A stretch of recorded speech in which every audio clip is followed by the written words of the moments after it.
علماء دیوبند کی پہلی اجماعی اتفاقی دستاویز المحند علی المفند میں تیسرے اور چوتھے سوال کے متعلق یہ بات موجود ہے۔ علماء دیوبند کا متفقہ مسلک اور اس سوال جواب کے بارے میں پوری ترتیب ذرا ملاحظہ فرمائیں۔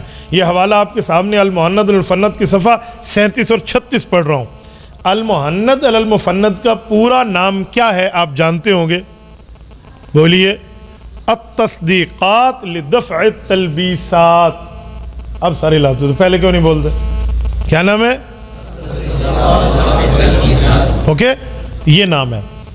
المحند علی المفند وہ کتاب ہے علماء دیوبند کے بارے میں ہندوستان کے کچھ مولویوں نے جا کے سعودی عرب پہ جا کے کہا یہ ایسے ہیں ایسے ہیں ایسے ہیں، تو ان کو کیا پتا تھا؟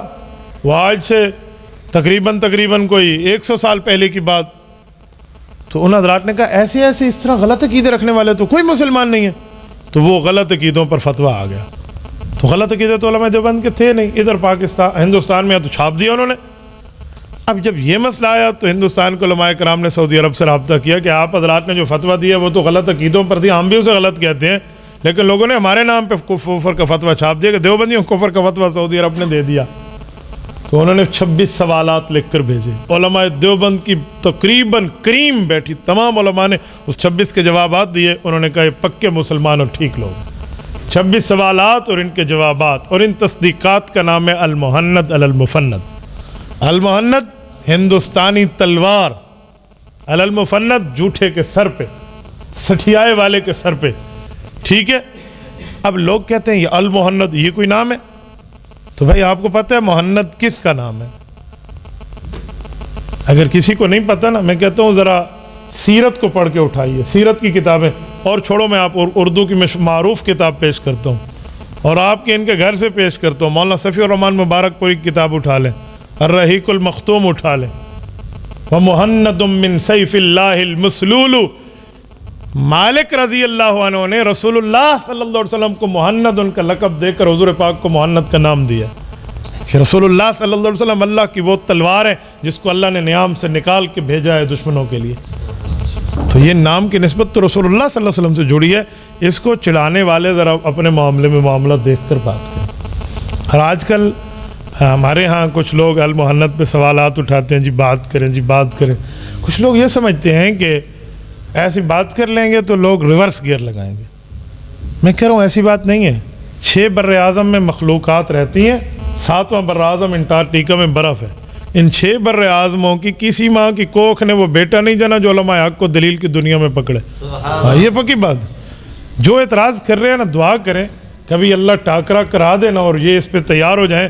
تو لوگ کہتے ہیں نا ہم دن کو تارے دکھائیں گے، ہم انہیں رات کو سورج دکھائیں گے، ہم بتائیں گے کہ المحند علی المفند کہتے کسے ہیں۔ اس طرح بات کر کے اپنے بل میں بیٹھ جانا انجینئر اینڈ کمپنی کا پوری ترتیب ہے، لیکن دلیل کی دنیا میں بات کرنا ان کا کام نہیں ہے۔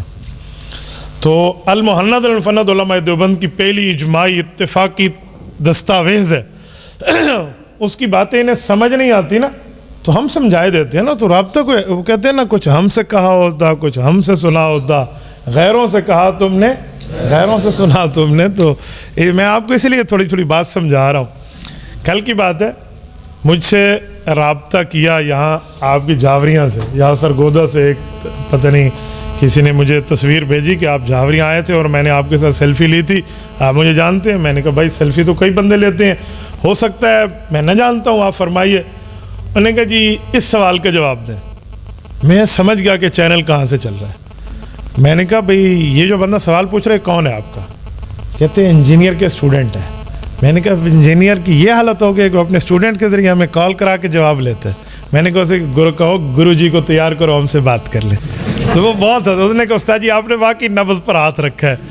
میں نے کہا بعض چیزیں ایسی ہوتی ہیں انہوں چھپا کے رکھنا بھی دکھانا اسی نے ہی ہے۔ تو میں نے کہا جی بات کرا لے تو ہم کر لیں گے۔ میں بہت حیران ہوں، انجینئر آج کل اپنے بچوں کو آگے کر کے نا ادھر ادھر کے لڑکوں کو جی کال پہ یہ پوچھ لیں، فلاں کر لیں فلاں کر لیں۔ کچھ دنوں پہلے کی بات ہے، مجھے ایک کال آئی، شاید آپ نے وہ ریکارڈنگ سن، وہ کال یہ ہے، اب مسئلہ یہ ہے کہ عقائد کا ثبوت کہاں سے ہوتا ہے؟ کیا عقائد صرف قرآن کریم سے ہوتے ہیں؟ صرف قرآن کریم سے، یعنی جس کا دماغ یہ ہو کہ عقائد صرف قرآن سے ثابت ہوتے ہیں تو اس کو تھوڑا بہت تو بندہ کوئی جھاڑ پھونک اس کی کر سکتا ہے نا، کہ عقائد کے ثبوت کے لیے تجھے پتہ ہی نہیں ہے وہ 3 چیزیں کون سی ہیں جن سے عقائد ثابت ہوتے ہیں. اب وہ کچھ پلے اس کے ہو تو بندہ علمی بات کرے. ان میں قرآن کریم بھی ہے، سنت متواترہ بھی ہے، امت کا اجماع بھی ہے، پوری ترتیب ہوتی ہے. تو میں نے سے کہا عقائد کے لیے صرف قرآن چاہیے؟ کہتے جی ہاں. میں نے کہا رسالت امام علیہ الصلوۃ والسلام کے والد محترم کا نام؟ کہتے ہیں حضرت عبداللہ رضی اللہ عنہ. میں نے کہا حضرت عبداللہ حضور کے والد ہیں، اس پر آیت پڑھ دیں. کہتے مولانا المحنت بتائیں. میں نے کہا میں بتا دوں گا، آپ ایک بار کہہ دیں اس پر آیت ہے تو ٹھیک ہے، نہیں ہے تو اپنی معافی مانگ لیں کہ میں غلط کہہ رہا ہوں کہ عقائد کے لیے صرف قرآن ہوتا ہے. نہ اس نے معافی مانگی نہ اس نے ہاں کیا. اسے کہتے ہیں نہ اگلتے مرے نہ نگلتے مرے. اس کے بعد پھر رابطہ دوسرے دن اس کی مٹی پلیت ہوئی نا، پھر رابطہ کہتے ہیں آپ مولوی ہیں، آپ اس طرح بات کرتے ہیں میرے ساتھ فلاں فلاں.